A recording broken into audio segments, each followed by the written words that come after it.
for this you need to do a little preparation because it means you should take out your smartphones, mobile phones. You can do it also on the computer, but I think it works actually best if you do it on your smartphone. And you visit this web page, menti.com, and then it will prompt you for a code. And if you type in this code, which for our presentation today is 294260, and if everything works well, you see that also on your screen. And you will continue to see that on your screen also throughout the presentation, so you can join in later with another device or whatever in case you might need this.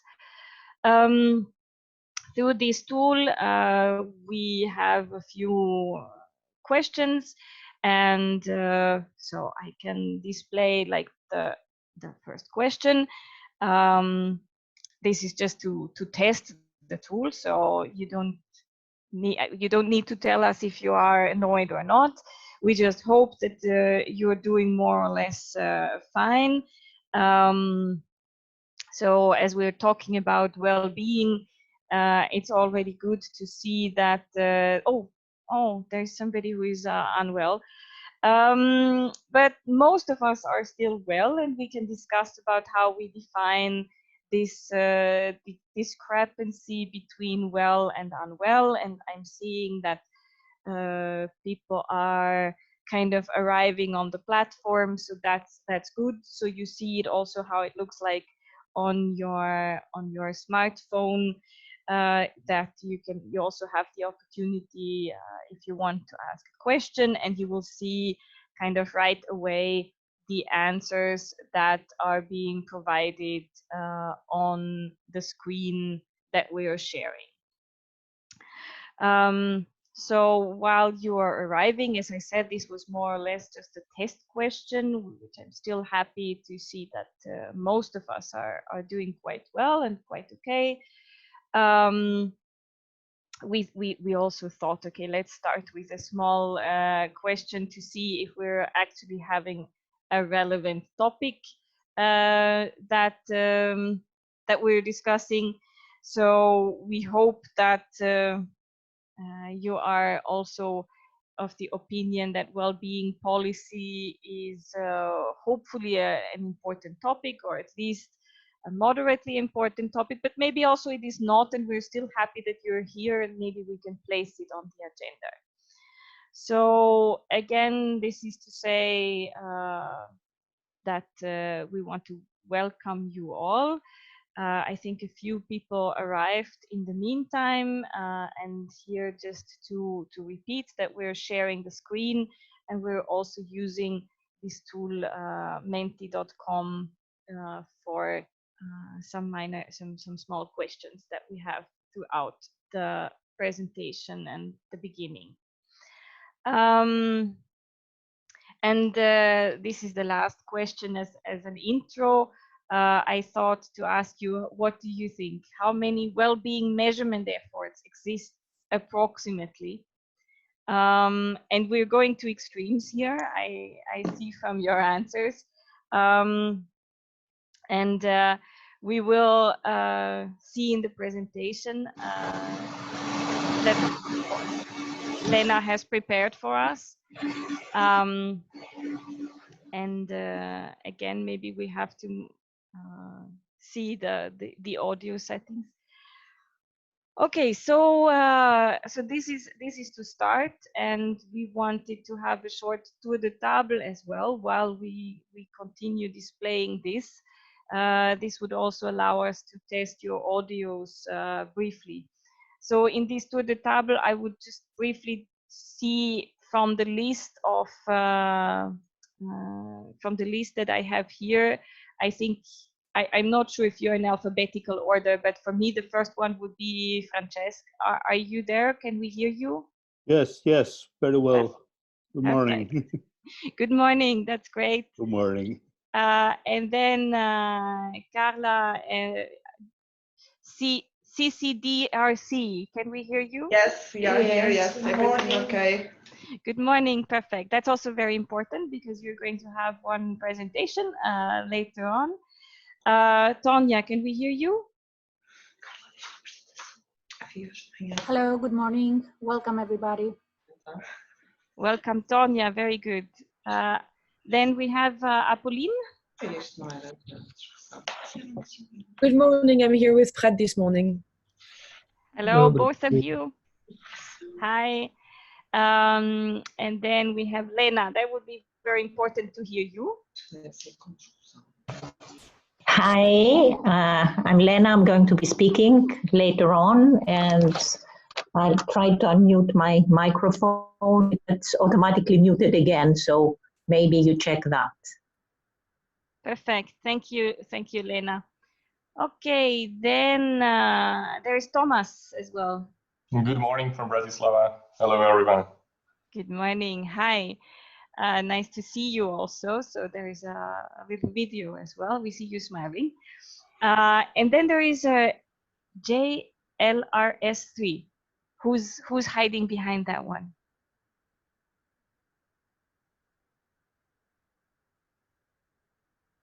Somebody we can't even hear.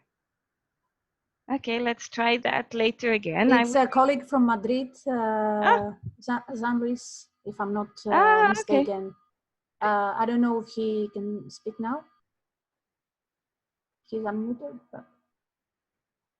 Okay, let's continue then. Yeah, we have Kinga. Hey, hi from everyone from Budapest. I hope that you can hear me. We can. Wonderful. Welcome to Budapest. Usue. Yes, hello, good morning. This is Susana and me from orchestra. Good morning, everyone. Perfect. And now I lost my list. I don't know why it jumped away from me, but I think there was Herzeg, like Balint. Yes, Balint, you are the next one. Hello, everybody. Yeah, perfect. So, and then I have one entry that is called SPI.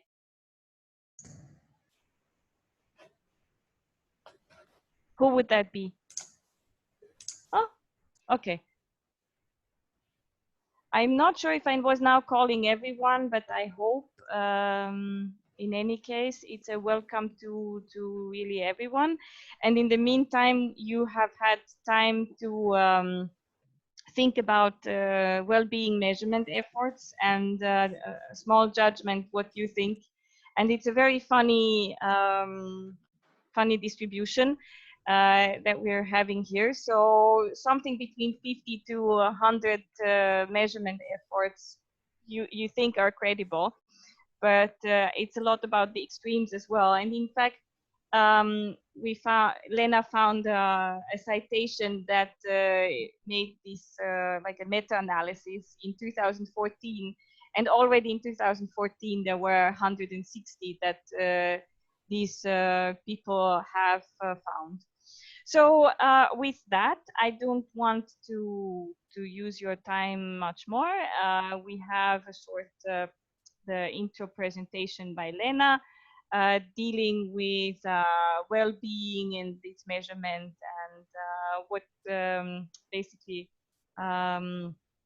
is going to be discussed are the GDP and other approaches, and measuring well-being and putting this in relation to inequality. And Lena is drawing some policy conclusions as well. And then we have 2 more presentations. So we're very happy that our colleagues from Portugal and from Ireland, Travis O'Doherty, yeah, he should be one of those that we could not hear. I hope he's here somewhere, and we can fix any audio issues before his presentation. Yeah, but those should be the 3 parts of today's virtual meeting. And thanks for the heart also. And I give the floor to Lena. Thank you, Elke. I managed to unmute my microphone. Welcome, everybody. I think this is a very interesting topic because on the one hand, it's what is most important in our life, well-being. That's what we are all trying to achieve, the right to the pursuit of happiness, as in the American Constitution. And on the other hand, it's one of the most difficult topics to measure.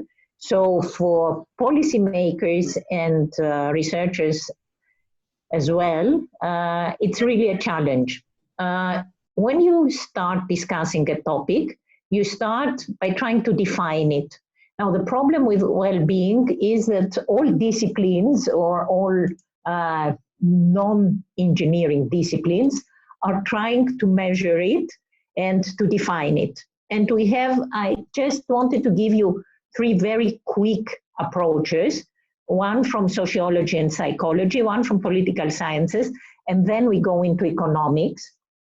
So in sociology and psychology, you can see that well-being depends on many dimensions. It can be emotional, it can be physical, it can be social. It's well-being in the workplace, in particular in advanced countries. We spend more than a third of our life in our workplace, so well-being there is very important. And there is also societal well-being. There are 5 distinct definitions. You have a background paper on it. You know what, or you hopefully read what it was. But I think it is important for you to give us your opinion. What is most important for you? Because this would somehow influence decision-making on policies. So emotional, the ability to practice stress management. Physical, how is our body? Social well-being, communicate, meaningful relationships with our family, with our friends, with our environment. Pursue interests and values in the workplace, or the ability to actively participate in a thriving community. So I see there are already some responses, and I see that, well, there are changes as people go into, I'll give you, Elke, let's give half a minute more, and then we'll say what is the result, because I'm very surprised to see that physical well-being is not is the lowest priority, has the lowest importance according to you, which is actually very surprising, maybe because we take physical well-being for granted. And then societal is the most important, and not anymore. Now emotional is being more important, and physical has changed as well. Well, things change all the time. But I think there is one very clear conclusion from your responses, that they are all quite important. Okay, let's go back to that at some point. And let me see about political sciences. The interesting story is that political sciences are trying to measure, and well-being in public policy draws on accounts of the good life that find their roots in ancient ethical theory. So political scientists don't believe in personal happiness as long as the well-being is not interconnected with society and the virtue. And there are 2 political waves. In the 60s, there was a movement for social indicators. And then in the 90s, we started about understanding the drivers of well-being. So it's always a question about, and do we measure inputs or do we measure outputs? And this is a difficulty, because when we measure inputs, we always believe that outputs will come automatically as a result of inputs, which, as you very well know, is not the case. So we go to economics then, because I'm an economist and I'm very interested in that. And in economics, we make a clear distinction, because well-being is not just happiness. People may be happy even if they are not well in that sense. Well-being means being satisfied and happy, but also developing as a person, being fulfilled, and making a contribution to the community. In a sense, economists are maximalists, as you know, so we incorporate all types of psychology and social prerogatives. Or we can also say that well-being can be understood as how people feel and how they function, not just how they feel, but also how they function at a personal and social level. And at the end of our life, how can we evaluate our lives? Were they good? Were they bad? Now, you can give your reactions to the components of well-being as they were suggested by a commission. In 2009, the French president thought that well-being is a very, very important issue, too important to leave it to politicians and to policymakers. And he asked a commission of 3 very famous economists, 2 of them are Nobel laureates, Joseph Stiglitz and Amartya Sen, and Fitoussi is also a very prominent economist, not yet at least a Nobel laureate. And he asked them to say, what are the components of well-being according to economists? You know, saying that all these things are important, of course. Health is important. Health is important because our physical well-being cannot be completed if we're not healthy. Education is contribution to fulfillment, to society, fulfillment, and so on. So we have these, we have actually 8 components: material living standards, health, education, personal activities, political voice and governance, social connections, environment, and security. Somehow, yeah, you know what, on my screen, 2 of them are overshadowed by the pictures. I hope you see them all. Elke, can we make sure that people see everything? Because I see that almost everything is concentrated on the 6 left types. I can't see the right ones. Well, you see them on the mobile phone. You see all of them on as a list. Yes, yeah. That's fine. Okay, great. So here you see health becomes suddenly extremely important. When we see it from an economist's point of view, health becomes extremely important. Education, well, I'm very happy actually with health and education because as you'll see later on, these are the topics that are shared by all measurements of well-being. So somehow we agree with them. Now,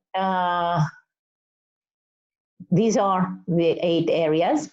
And then there is some research on how to interconnect well-being with other connected topics. GDP, and I'll come back to that. GDP is a great measure because it's measurable. And every measure that is measurable is a great measure. Every measure that we try to measure but is not really measurable creates some headaches. So starting with GDP, we can see that consumption and investment contribute to well-being. But there are several issues with GDP, which you see outside our big circles of well-being and living conditions and happiness, which is depreciation, net income going to foreigners, and regretables. I think regretables is the most attractive part here. Because depreciation, okay, we count it into GDP, but of course, everything that is losing its value, it's not contributing to our well-being. Whatever the money we send abroad, that's lost, it goes to foreigners. And the regretables are the topics that are counted into GDP, but in reality, they are the opposite to the direction of increasing well-being. Just think of pollution. Pollution, I mean, you may have some activities that are counted into GDP and they create pollution, and this is regrettable because this does not contribute to economic well-being or the living conditions or happiness in the broadest sense. And these 3 areas, economic well-being, living conditions, and happiness, are, as you can see, very well connected. Economic well-being is the subgroup, living conditions improve, and happiness is actually the ultimate target of our life. and you can see many people being happy in bad living conditions, or at least not very good living conditions, and having no economic well-being. So I think this is an interesting chart. As I have a limited slot of time, I'm not going to go more into this one, but we might need to come back in the discussion. So when you design, when we design, when policymakers design well-being, structural policies, how is well-being incorporated? It's very easy to say yes. It's very difficult, or I don't think in any European region anyone would say no. But I will come, after you answer this question, I will come back to that, because if you take well-being into consideration, the crucial question, of course, is how. And this is not always easy, and it's not the same way everybody approaches well-being. So the first issue is, really, I mean, do you have a definition? You say, yes, we take well-being into consideration. How do you define it to take it into consideration? Is it just health? Is it health and education, as you concentrated your preferences before? Is it health, education and free time? Well, people start answering. That's getting very interesting, although we only have 3 responses at the moment. But you see, well-being is important, but we don't have a definition, which of course makes policy very difficult. Okay, people are getting encouraged to answer now, because at the beginning, I think you were shy to say that there was no definition, but now everybody says, yes, there is no definition, or I don't know whether there is a definition. So nobody says, yes, we have a clear definition. When we design structural policy, because we have this definition, we are trying to put a lot of resources in on this area, whether it's health or education or protection of the environment or equality. So let me show you what we found out other people are doing. The easiest part is using GDP as a measure for well-being. And there are advantages to that, but there are also a lot of limitations. That's why the French president asked the Stiglitz F2C Commission to intervene. The advantages are clear. First of all, it's an objective measure. You cannot cheat. I mean, unless there is an informal economy, and to the extent that there is an informal economy, we have a biased picture. But for whatever we really know at policy level, it's a standardized measure. We know we have very clear instructions on how to measure GDP, and it does not imply any value judgments. Now, mark the word value judgments, because I'll come back to that again and again. And the other advantage of GDP is that it is very widespread and allows for international and interregional comparisons. So we know that Catalonia is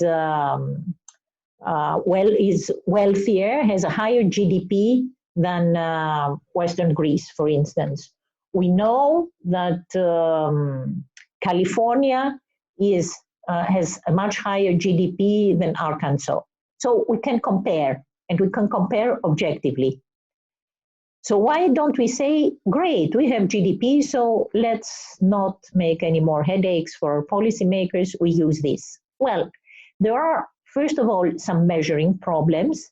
So what I showed before, the replacement of depreciated capital is included, which in terms of well-being, it does not contribute anymore. It measures the income produced in the country, but not how much income people in this country really receive.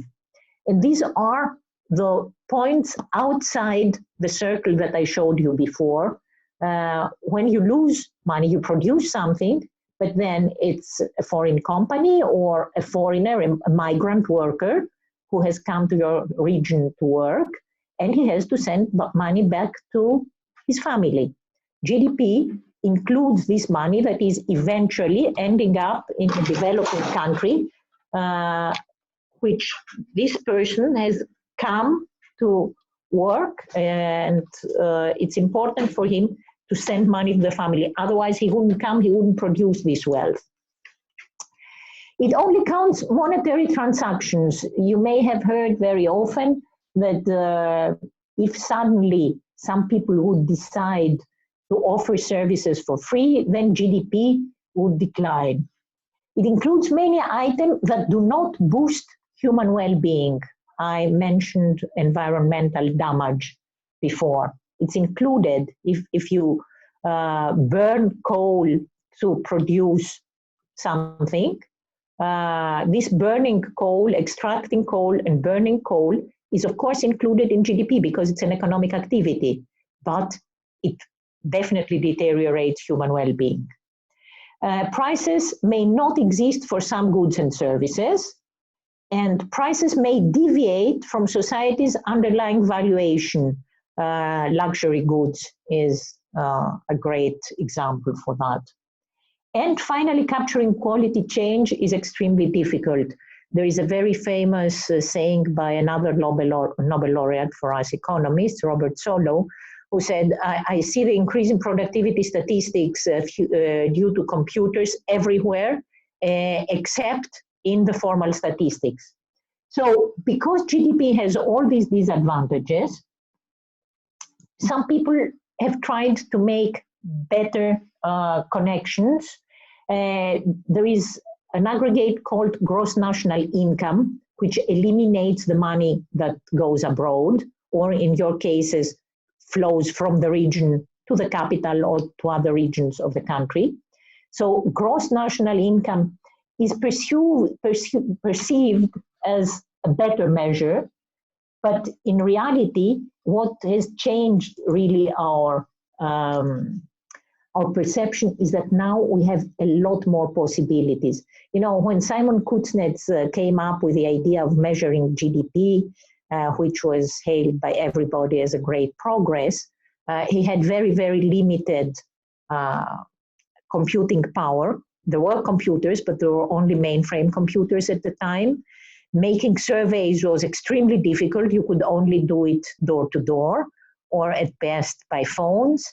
And now we have computing, we have big data, we have data analytics, we have text mining. So all this allows us to experiment with many input and output indicators and test alternative well-being measures at a very, very low cost. You know, many organizations and many academics and many policymakers, international organizations can do that. So how do we measure well-being in this case with all this data availability and all this computing power that we have in our hands? When we try to measure real well-being, we go back to value judgments. What I mentioned before, keep it in mind, because value judgments means not everybody perceives well-being in the same way. As you said yourself, we consider well-being very important for our policies, but unfortunately we don't have a definition. And you don't have a definition because it's almost impossible to have a definition. Is education more important than free time? All other things being equal, of course.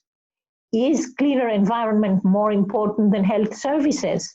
You have, if you want to measure well-being with one indicator, you have to aggregate partial values into one composite indicator, and this indicator inevitably reflects values. This is a problem we have with SPI, and this is why we study it so carefully in this project. Even if all partial indicators are equally weighted, because the easy way to evade the value judgment is to say everything is equally important. Well, this is already a value judgment if you say everything is equally important. For my mother, education was a lot more important than free time. For my father, free time was a lot more important than education. So we couldn't agree on a definition in our house, let alone in a whole community or a whole country. So despite these difficulties of value judgments, or maybe exactly because of the difficulties of value judgments, there are many, many efforts to create these beyond GDP indicators. I'm sorry, it seems that the source does not figure here. This is not my my chart. I have taken it. You can see in the paper the reference. But what is important to see here is that there are three, that you can categorize the beyond GDP indicators into three categories. The ones that are trying to improve GDP, the ones that are complementing GDP, and the ones that are trying to replace GDP. And I'm not going to go into detail, but in the next slides, you can see the different some of the different well-being indicators. There is a paper done by Apolline and Fred, which you have in your in the website, where you see several of these measures, which are the most established ones. And of course, we have SPI, and in SPI, we have 4 components: access to basic knowledge, access to information and communications, health and wellness, ecosystem sustainability. And it gets a little bit complicated here, because I would like you to tell us, do you think this is important, and what fits the perception of well-being best? Because access to information and communications sounds a bit awkward. You know, is this so important for well-being? Aren't people without internet access happier than people with internet access? But on the other hand, if you have access, you can be much better educated, you can improve your own personality, you can access information about health. So you say health and wellness is most important. Okay, but health and wellness is significantly supported by access to information and communication. And then in the SPI indicators, in the basic indicators, you already see the basic health services. So again, you see that in SPI, before we started in this project, some decisions had been made by the social progress imperative. And these decisions say that these are the basic components, these are the ones we have to look at, and they are equally weighted. Then there are the individual indicators below every component. And this makes things even more complicated. We have a work package towards the end of the project where we are going to look at these individual indicators and check to what extent they are appropriate. And we have asked you during the case studies and the pilots on your opinion, and we are taking notes in the various peer learning reviews to see which of those indicators are really the best ones. And if you could help us by mentioning one indicator at least that you see missing from this list, from the well-being as measured by SPI. We are asking for your help. Okay, culture, that's great. That coincides with some reactions to the survey. But you can also add different indicators: biodiversity, unemployment, very, very interesting responses. I promise we're going to look into all of them. And you can even go into a lower level, because we are asking to mention indicators. So you can even say that for health and wellness or the ecosystem sustainability, rather than having ozone, we should rather have, I don't know, saltwater pollution. You know, I'm Greek, I'm always thinking of that. Deaths at work, that's very interesting. That goes into health and wellness. Urbanization level, Gini index, Yes, I'll come back to the Gini index and inequality. Thank you so much. I think these are all so important responses, and you help me a lot because I'm working on work package 3, and I'm going to use all these responses to make a better work package. So there is then an OECD framework. I'm again not going to go into detail, but I want to show you what the OECD sees as well-being, and they distinguish quality of life from material conditions. And quality of life and material conditions communicate via sustainability. So material conditions should not become a burden to quality of life of future generations. So let's go a little bit more into value judgment. Because there is a concern that there are cultural differences that make it difficult to compare results across different ethnic, gender, age, religion, and other cultural boundaries. If we use extreme examples, and you have the Sharia law, okay, Sharia is very, very different from the perception of the legal systems we have in the West. But even with smaller things like, which do not hurt anybody, like in the case of religion, what about fasting? Should you not eat as long as the sun is shining, or should you not eat 40 days before Christmas or Easter? These things are really cultural, and you cannot say the well-being in Muslim countries is worse because they have different perceptions on how they respect their religion. I'm of course not talking about attacking other people or things like that. And certain countries and cultures may be happier than others, even under the same economic and social conditions. And I think this is the important part.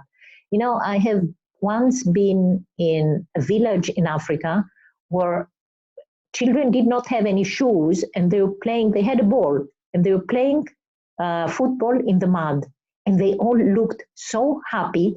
We were 10 people visiting them, and all 10 of us were amazed how much happier they looked than children playing football, with nice, expensive football shoes in Greece. And Greece is not the richest country in the world, as you know.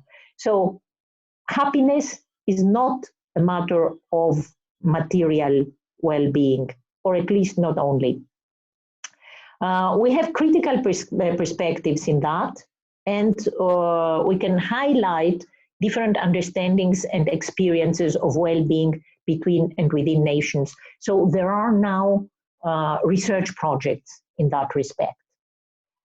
If we see this in charts, and I'm going to go very quickly through the charts, I just have them there for you to take a look if you're interested, you will see that GDP is somehow related with different quality indicators.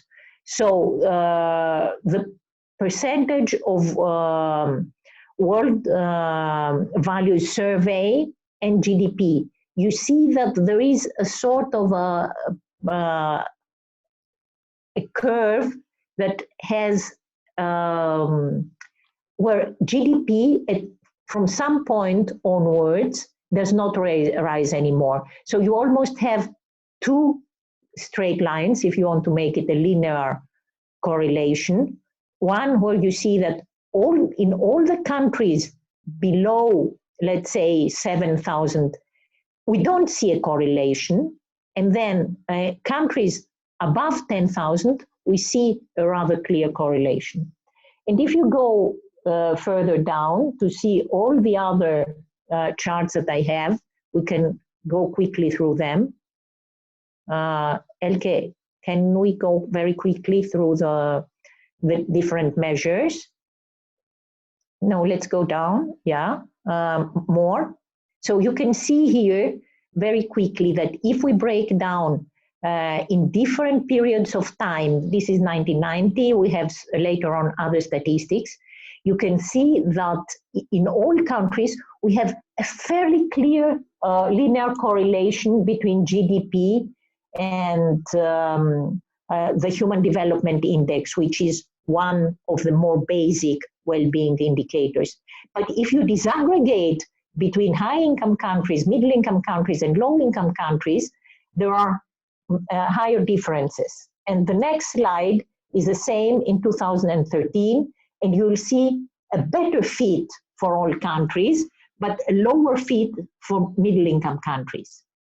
And then you can see the life satisfaction and per capita GDP, where the correlation is again fairly clearly linear, but with different, with a higher diversity, a higher variation. And then you can see in different countries life satisfaction and growth per GDP, because this is another approach which says it doesn't matter where you are, what matters is your prospects.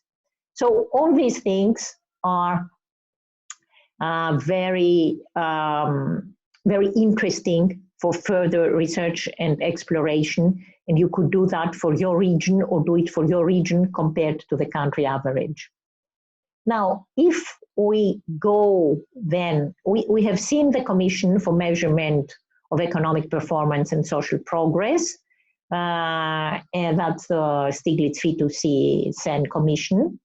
But then we need to see the different frameworks. And there are various levels. So at the international level, we have the EU, we have the OECD, we have the UN, but then we also have a lot of national initiatives, and some of them are very interesting. We have already pointed out in New Zealand.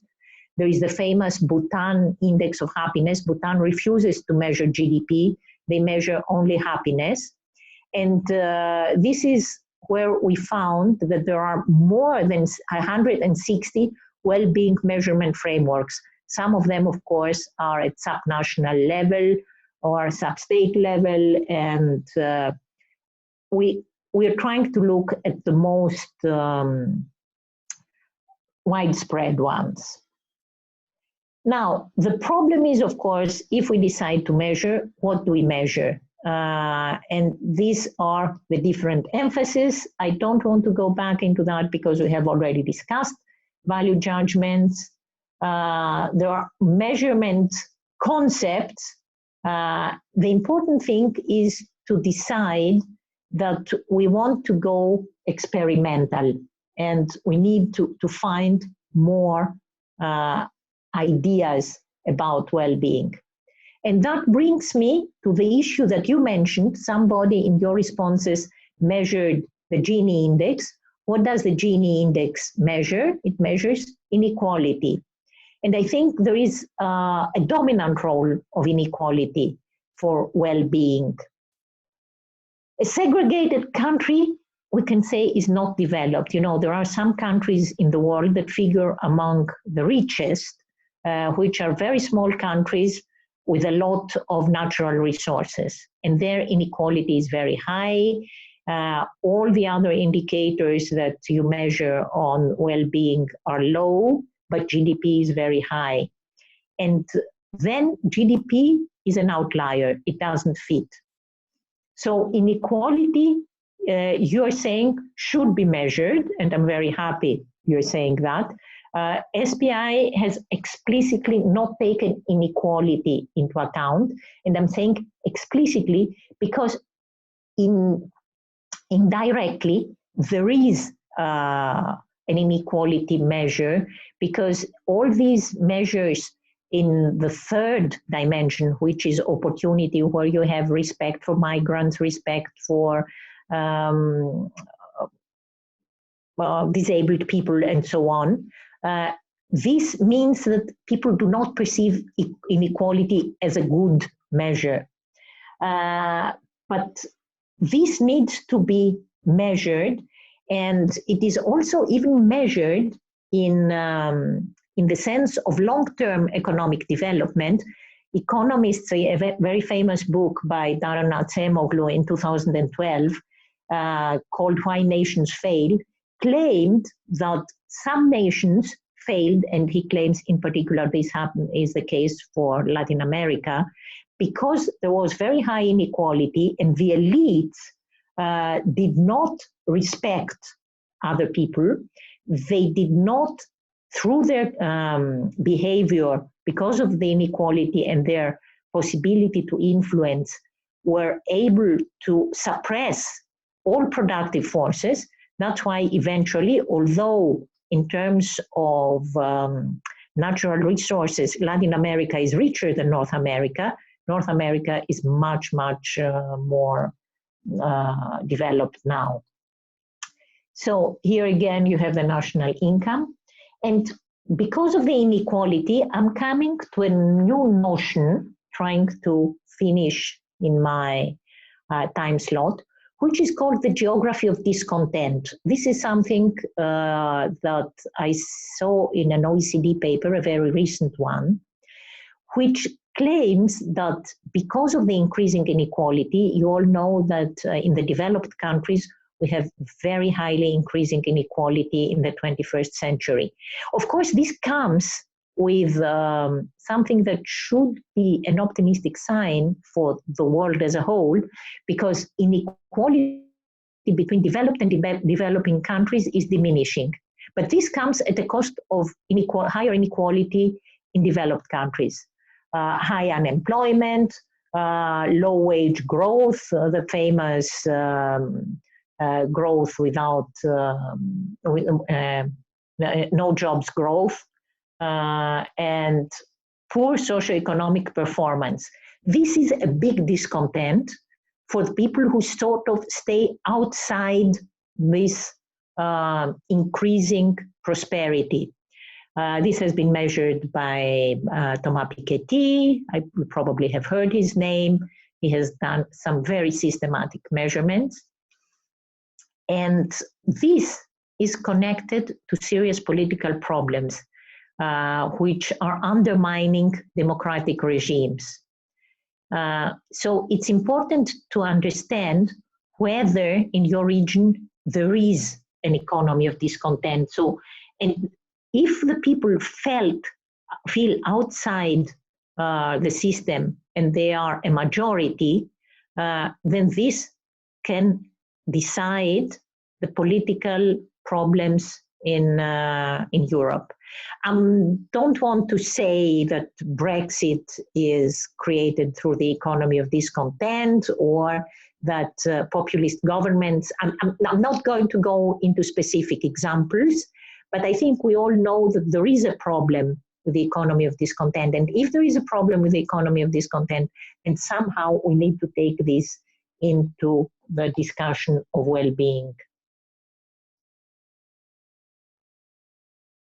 Well, nobody sees it as no problem. So I'm going to finish by some policy implications. There are several conflicts of interest. So if we agree, and I hope we agree, that measuring well-being is a matter of value judgment, then this creates conflict.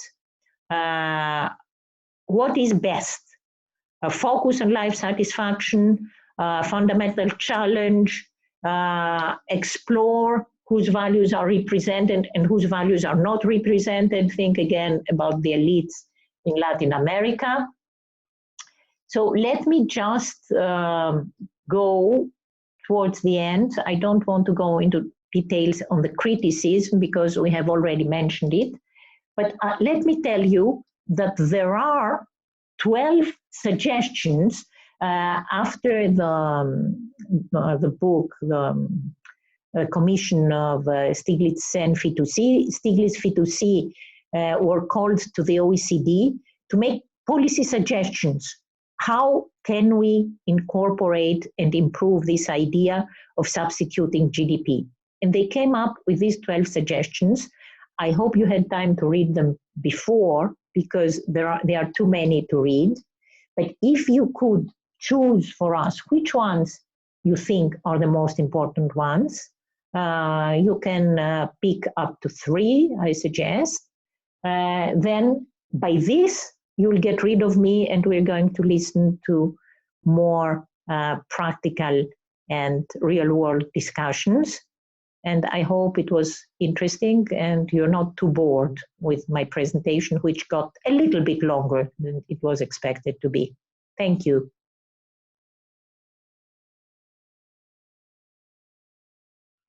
Thank you, Lena. I see there are some answers now coming in, and I'm not sure if there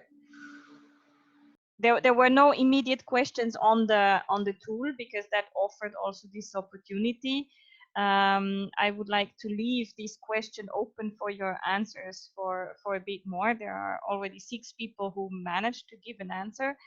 But we should, without further ado, go to the presentation of Wanda and Carla. So not to overstretch the time at the end, which will be difficult already, I see. I would suggest that we are giving you the floor and you are sharing your screen as well, if that is possible. Otherwise, I'll grab your presentation from the email. And Tonya, can you give the floor to our Portuguese colleagues? They are already co-hosts to this event. They need to share their screen.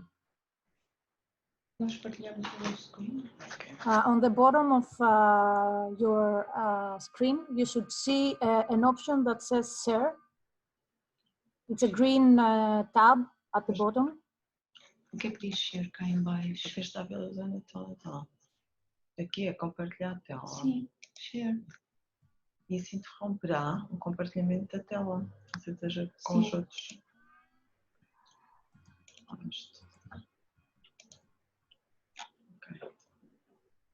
Can you see it now? Yes. Good. Is our presentation online on the screen now? Yes, we can see it. You just need to make it full screen and we can get started. Thank you. Okay. So, good morning again, everybody. We decided to present a bit of our experience regarding education. We chose for our case study the topic of education and digital literacy, because Portugal is still a low-skilled country, and we have been receiving recommendations from the Commission and the Council since 2014, country-specific recommendations. This is a national competence, but the funds, the regional funds, are supplementing the national intervention and the national reforms undertaken. So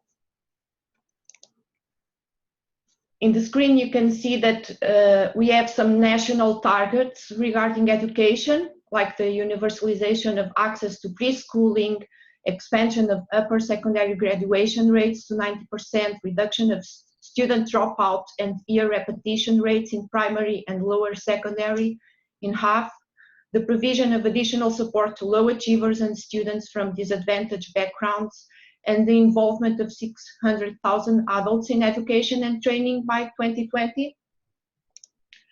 So one of the priorities of the Central Operational Program is to invest in education, training, and lifelong learning by fostering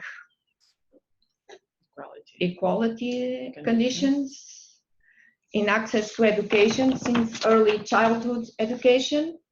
We have some access like upgrade and modernize the school infrastructure, promoting educational success, tackling early school leaving, it's missing the word leaving, increase enrollment in higher education and advanced training and learning, lifelong learning, qualification, and increased employability. So the region is monitoring some of the expected results and outcomes through indicators such as the school dropout rates, the national exams results for basic and secondary levels in the region, as well as PISA results, the coverage of early childhood education and care by different age groups, the retention and dropout rates for basic and secondary levels, and the enrollment share in VET and upper secondary level, etc., among many other indicators. So we have some regional frameworks. We have data central. We have been talking a bit and presenting some of these along our meetings. So you are already familiar with some of these tools we have at the region. So data center is a platform that provides information on different indicators, synthetic indicators, and Europe 2020 for the regions, allowing comparison at European level. Then we have Bulletin Trimestral. It's a quarterly newsletter that presents all these frameworks. They're not about education, they're about a bit of everything. So we're not just focusing on education, but education is also present here in all of them.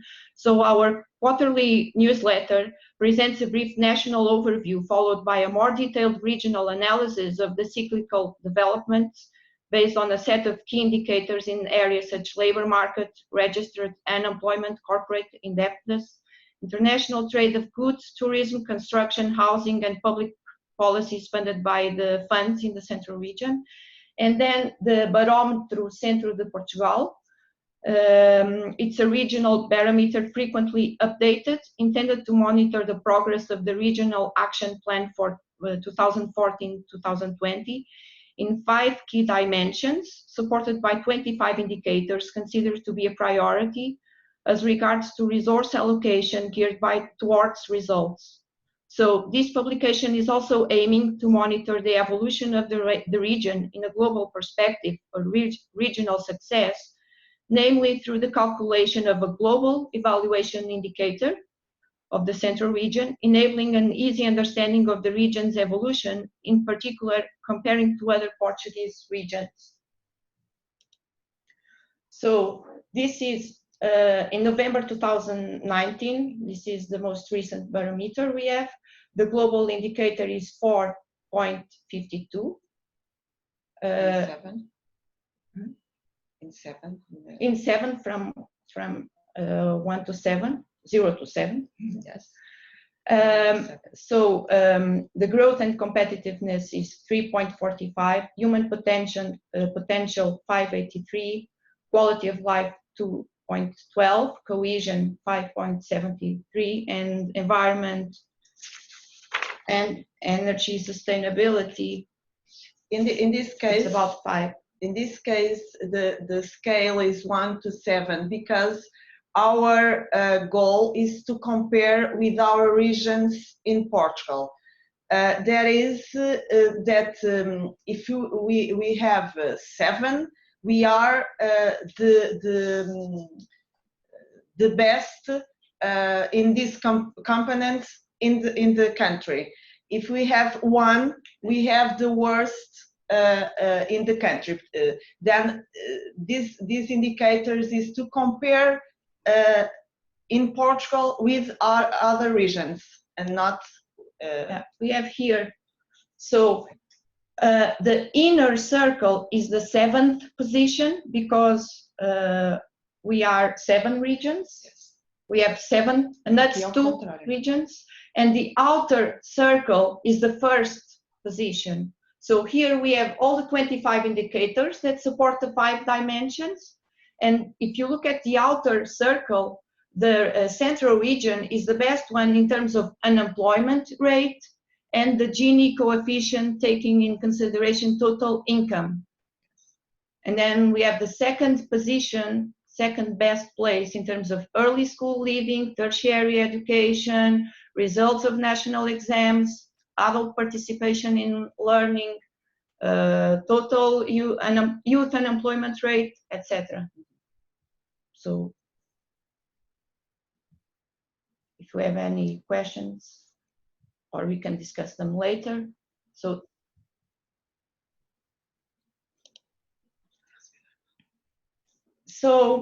I'm just presenting here one of the indicators we have there, because then there's this analysis, this time series analysis for all of them, and then a specific analysis for the recent data. So this is what we do for all of the indicators, the 25 indicators. Here we have one indicator that we follow closely because it's very important for us in terms of education. It's the results of national exams in basic and secondary levels of education. We compare to the national average to understand if we're improving or getting worse. And then we compare with all the regions and we assess the scores registered for each level.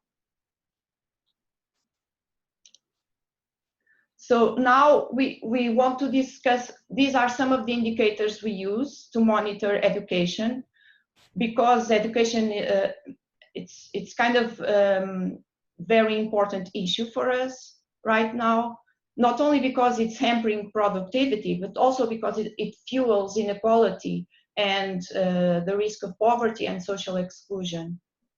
So we are here presenting some options that we could use at the EU SPI, and maybe Lena can give her feedback about this afterwards. But so the school enrollment of 3 to 5 year olds, Portugal has been improving a lot, but it's still not 100%. That's our national target.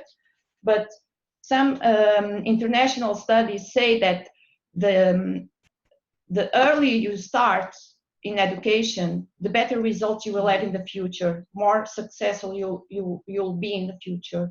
So that's why preschool became such an important issue for Portugal, because I mean in 2000 we only had this preschool enrollment rate of 74.8%. So that was quite low. We have been improving, so at national level now it's 93.7, but it's still not 100%, that's our target. And the region, central region is a bit better, it's now 93.9%. And this data, we are quoting OECD, so this is available information in Eurostat as well. It's disaggregated by year, 3 years old, 4 years old, 5 years old. And OECD is also presenting it. And you can see that there are still not many countries achieving the 100%. So another important indicator for us is the retention and dropout rates by level of education. So because we also have some targets, and because the early school leaving is for the 18-24 years old, so we usually use this indicator, but even we go to the level of year, so we can have this is a more timely indicator, and this also allows us to understand what are the crucial years when the retention rates increase a lot, and then you have to do something and to change the picture. But here we're just presenting the global indicators by the basic level and the secondary level. They have been decreasing. We still have a problem in the secondary level, especially the last year of the secondary level. And so this is an important indicator.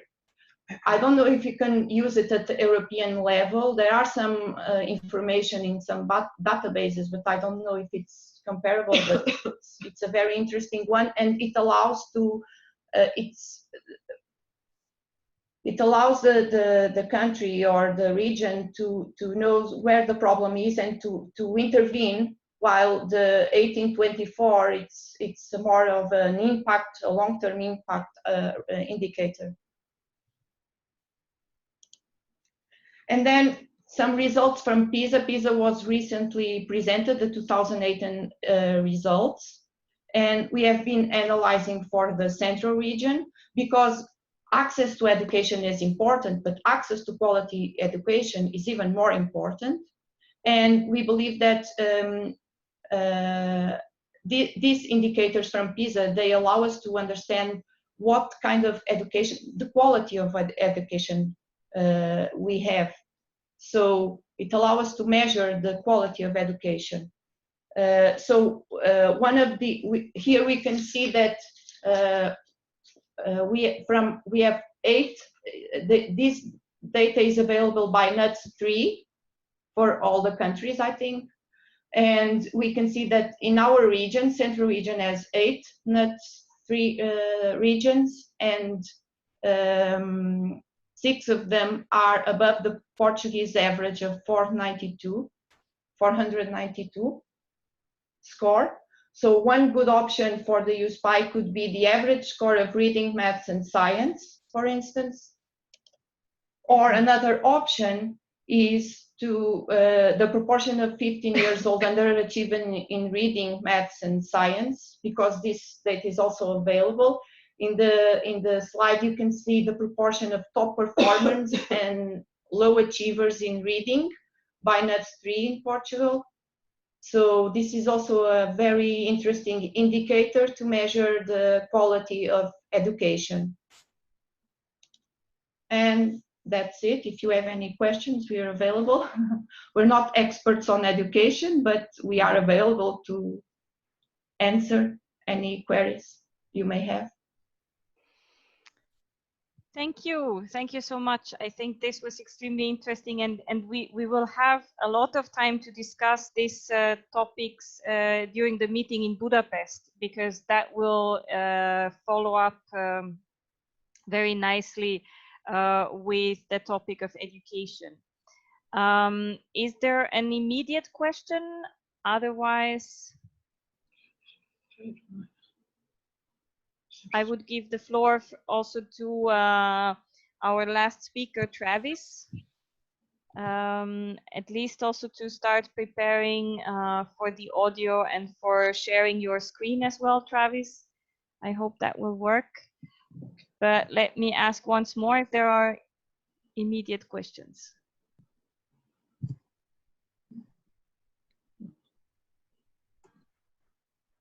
And yeah, well, I think at the very end, maybe Luca can say a sentence about the plans for Budapest, but I give the floor now to Travis. Hello, everyone. Greetings from Ireland. So hopefully you can hear me and you can see the screen now. I hear you very well, but not yet seeing the screen. Okay. Need to try and fix that.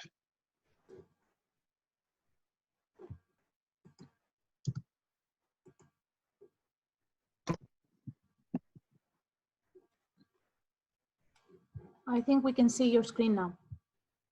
Okay, can you see it? Okay. Yep. Yes. Not from here, at least.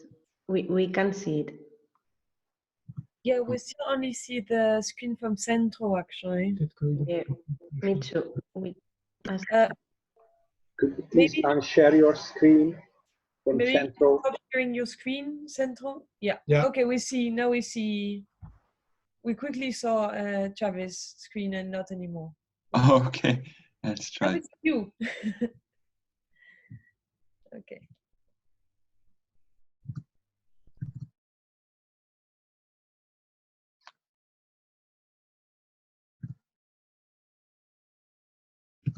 So is it visible now? Yes, I see it. Yep. Okay, good. Me Good. too, yeah. Thank you. So yeah, firstly, just to introduce myself, I'm the Research and Policy Officer with the Eastern and Midland region of Ireland. So my role involves, we assess EU project proposals and involves researching policy, making submissions on policy and working with the planning team. We've a planning team and an EU funding team. So I'm on the EU funding side of things. So we were very interested to join the Social Progress Index, this study, because it allows us to compare ourselves with other regions in Europe and give us some new insights into what we're doing and how we're comparing.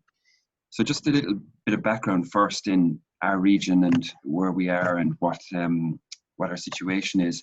So there's 12, we call them local authorities, but I suppose municipalities is what they're often termed in Europe. So making up our area, and it includes Dublin. There's 4 local authorities in Dublin. So there's three at the nuts 2 level. There's 3 regions in Ireland, and our region includes Dublin. So it's by far the highest population. We've 2.21 million people in our region. So that's nearly half the population of the south of Ireland. And yet it's the smallest area in terms of the 3 regions, but the biggest population. So you've got Dublin, you've got a lot of economic wealth there, a lot of industry, a lot of foreign direct investment. But then you've the Midland and the Eastern region, and the Midland region is quite poor. There used to be a lot of peat extraction there, and that industry has closed down.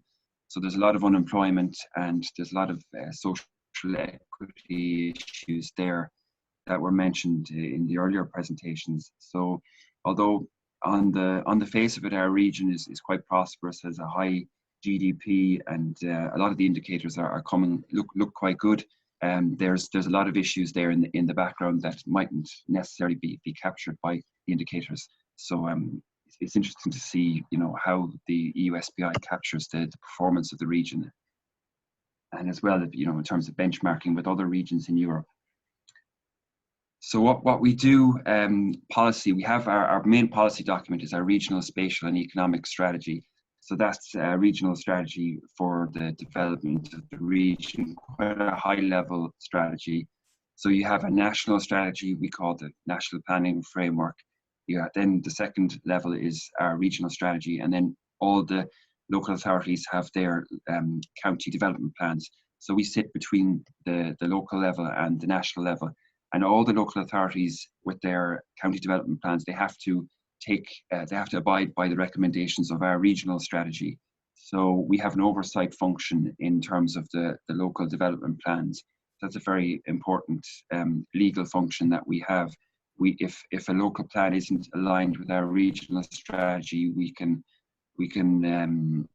force them to make changes so that they are aligned to the regional strategy.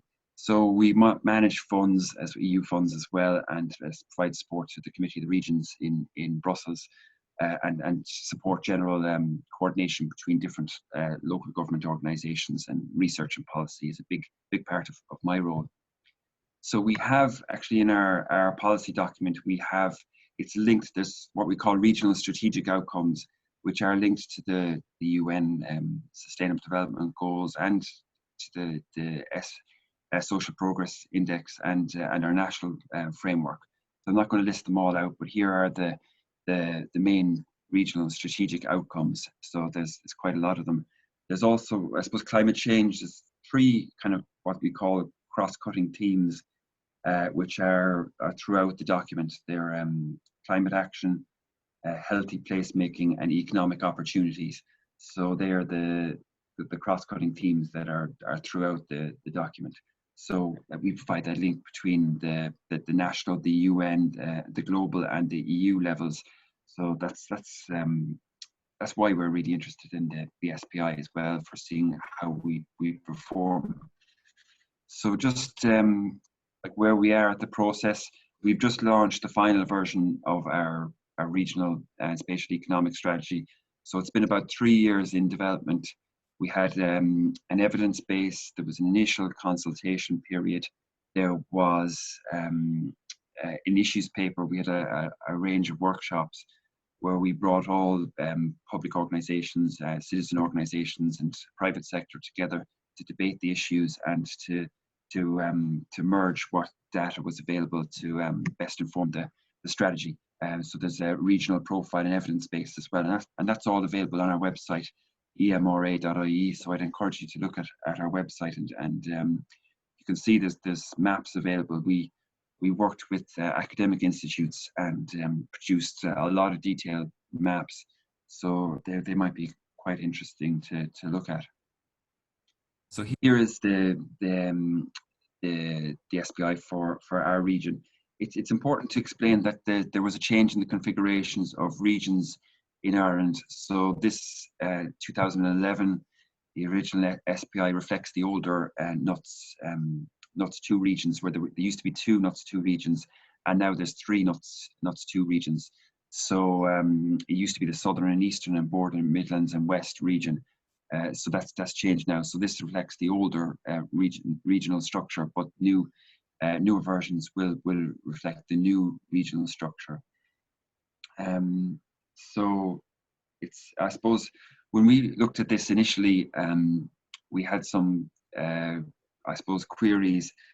Like our region was coming out quite strongly for environment quality, and we know from the data that we have that that's not necessarily the case. So we wanted to kind of look at that in more detail.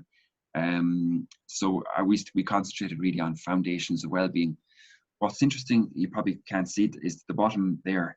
We have strengths and weakness relative to 15 other regions with similar GDP per capita. Now that was really interesting for us, because that gave us 15 other regions in Europe that have similar GDP and similar strengths and issues. So we could look at those regions and see what approaches they're doing and how they're tackling these issues, and potentially learn from them. And also that's good for providing a potential list of partners if we're looking to join EU-funded projects. Say we're looking at air pollution, and we're looking at a Horizon 2020 project on air pollution, and we could have 15 other regions with similar issues in Europe, and we can identify partners that way and look at how they're looking at these issues. So I think that's a very useful part of this index. Also, the way the index is presented, we thought it was really good. The visual, the green, the yellow and red. It's very easy to understand. It's quite simple. It's presented well, and it's very clear and easy to understand as well.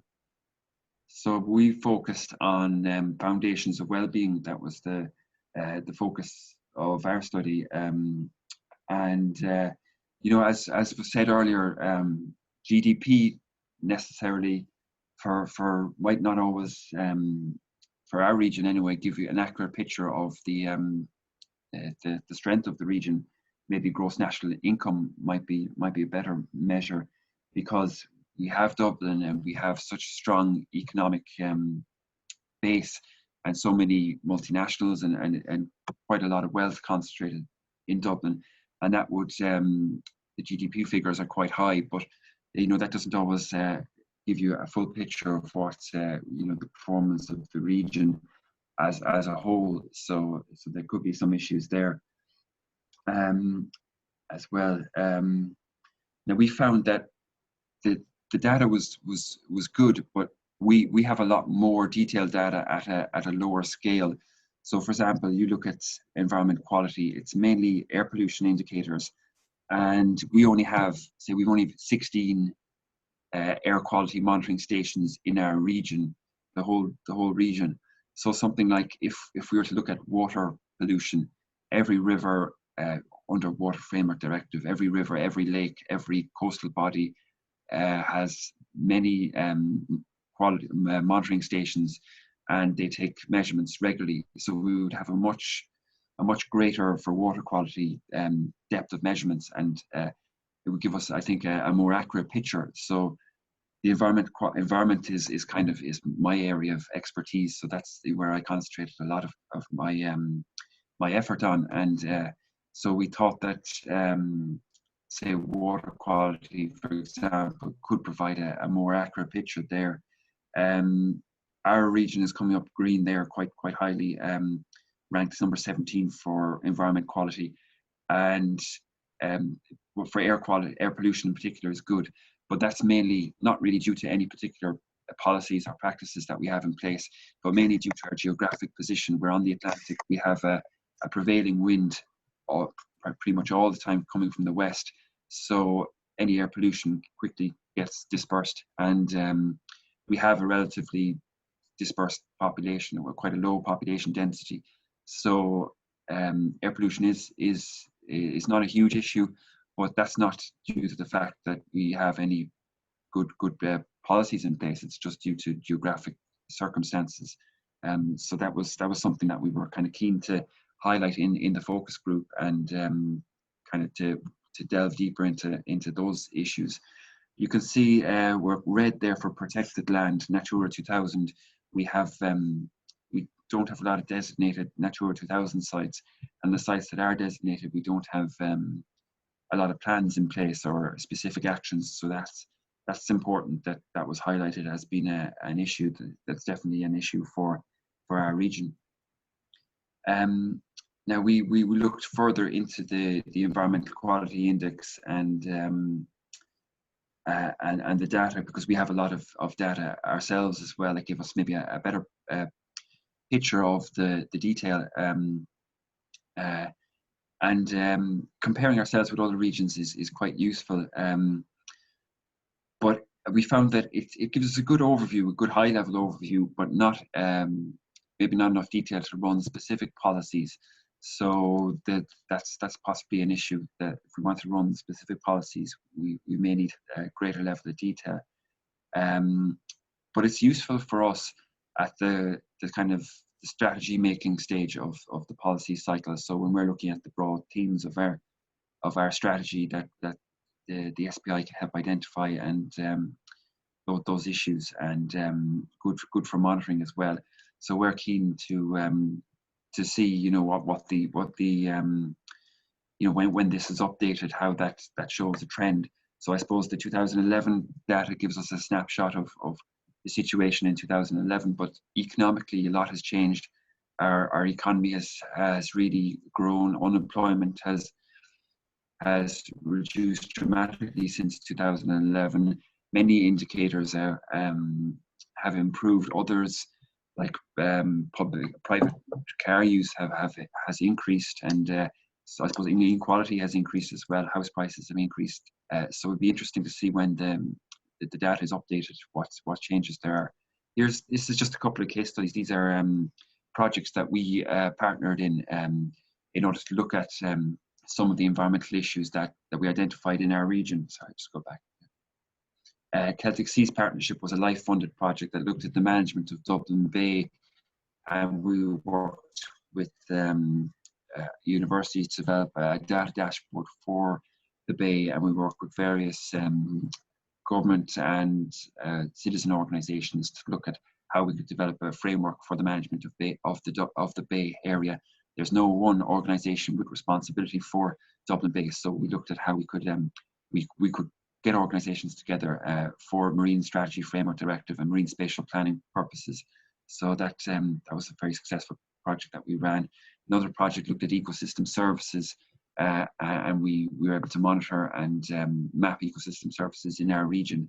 So this is, you know, examples of us drawing down EU funding to look at some of the areas identified in our strategy, and it'd be interesting to bring in the SPI and in terms of how that evolves. You know, do these projects, do they actually improve the situation over time and for monitoring purposes? So I think it's good for drawing attention to particular social and environmental issues, and it helps us align our strategy with EU and UN Sustainable Development Goals. And it's easy to communicate with the public. It's a good visual and easy means of communicating with the public, and showcasing, you know, what our region is good at, what we can improve upon as well, and for identifying, you know, what our weaknesses and what we need to improve upon, and potentially then what you know, how to make partnerships to improve on those weaknesses. So we thought the scorecard was useful for identifying issues and was well presented. There were some issues in terms of environmental indicators in particular that could be more detailed, more representative. So things like wastewater, we found water quality, wastewater, they could be included. So kind of socio-economic indicators, it might be good to look at gender inequality and the younger people not in, you know, employment, education or training. That might be good to look at. That came out of our the focus groups that we ran in Dublin. So maybe there's an over reliance on air quality. Biodiversity, could be good to include more biodiversity indicators there. That could be useful. Thing. This is just a screenshot from the mapping tool that we developed with universities. So you can see it gives us a really detailed overview of a whole range of economic, social, and environmental parameters for our region. So we have a huge detail, and that comes from our national census, which was updated in 2016 and will be updated in 2021 again, and was updated in 2011. So we have a huge amount of data in our mapping module. It's all available on our website if you want to look at it. So, you know, it's good to, this is very useful. It allows us to compare with other regions in Ireland, but what the EU SPI is good for, it allows us to benchmark against other regions across Europe. So we think it's very useful for that. We could have we could look at different tools for visualization of the EU SPI, and you know I mentioned already some of the suggested improvements. Open spaces, access to open spaces and parks is another one we could include. I think that really concludes our kind of assessment of the SPI. But overall, we found it very useful, and we found the exercise useful. We're going into a monitoring phase now, so every 2 years we have to monitor the success of our plan with indicators. So we'll be really interested in looking at the SPI and how that changes over the coming years. And when it's updated, we can feed that back into our plan and use that to benchmark ourselves against other regions. So that's the real value that we find of the SPI. So I think that concludes my presentation. Hopefully that was. Yeah. That was very useful. Thank you so much, Travis. And I think very positive also for assessing the value of the index. Lena, do you want to have, or let's do like this. Are there any immediate questions or burning feedback that you would like to say? If no, Lena, would you like to yes, make a short conclusion? I have actually one question, and this relates to the Irish presentation and the issue about compliance with directives. Because as we are looking for alternative measures, compliance with directives, in particular in the area of environment, gave me some food for thought. But my question is actually, compliance with directives cannot be measured at the regional level because this is more a national issue. Is that correct? Yeah, I would guess, like Habitats Directive, Birds Directive, Water Framework Directive. If they all have a fantastic range of data available that we can tap into, but yeah, it's kind of more like local level or national level. Say Water Framework Directive in particular, every lake, river and coastal body, we have the water quality status. So there's a massive amount of information there, but I would think it's probably more local level. Like within our region we have, or we can kind of aggregate the data. We can look at it within our region. We have X amount of water bodies that are excellent status, that are X amount that are good status, that are poor status. So, and we can see how that changes over time. So that maybe is quite useful. And the same for like populations of certain species or status of Natura 2000 sites. So we can kind of aggregate that way. I don't know if that answers your question or not. Well, it partially answers my question, because of course our worry is to get data for all European regions. So if some regions have a good repository of data but others don't, it will be difficult to use them for measuring. That's why I said the environment, as I also mentioned, is one of the key issues where these indicators are very partial, and some regions have complained already that they are within the region very unevenly distributed. So if we have a region which is highly urbanized of course, concentration of particles per million will be higher. And then the question is, where do you measure? If you only measure in the city and you take this and you somehow make a weighted average for the region, that's probably not very accurate. So that's why this is an area where I'm struggling to find some more imaginative and experimental indicators. Yeah, and I suppose that geographic factors come into play as well.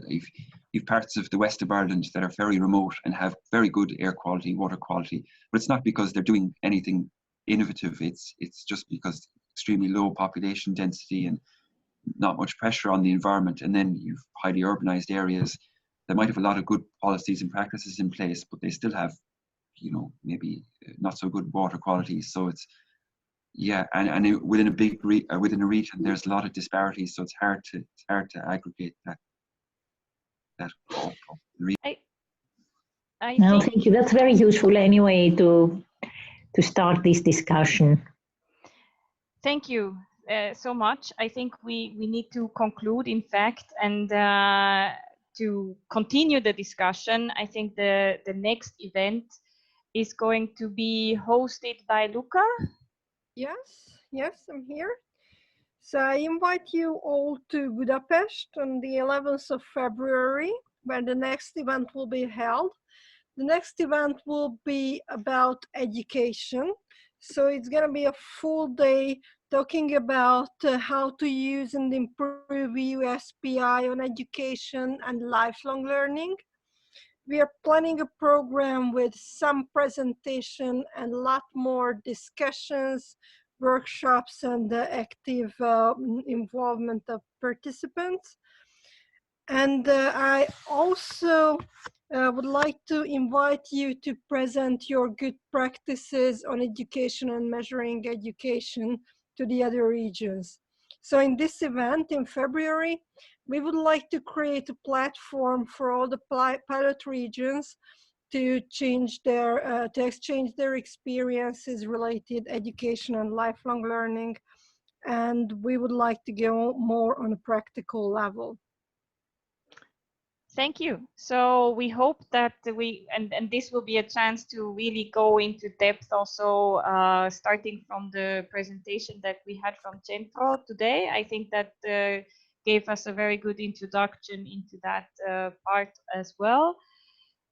It's 11:33, so I would like to close the meeting for everyone who has to leave, because I would like to be in time and not take more of your time than what we announced beforehand, which was that it would be from 10 to 11:30.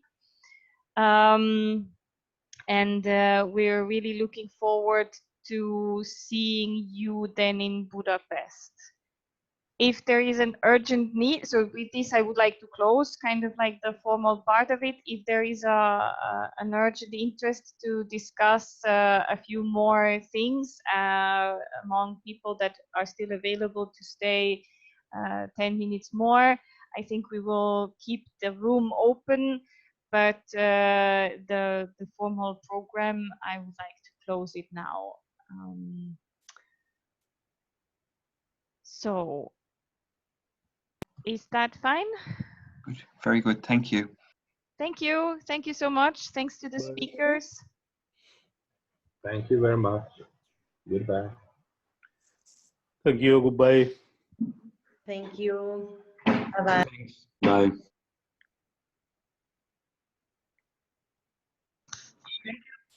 Não tens que ligar a câmera para eles. Thank you from Western Greece. Thank you, Elke.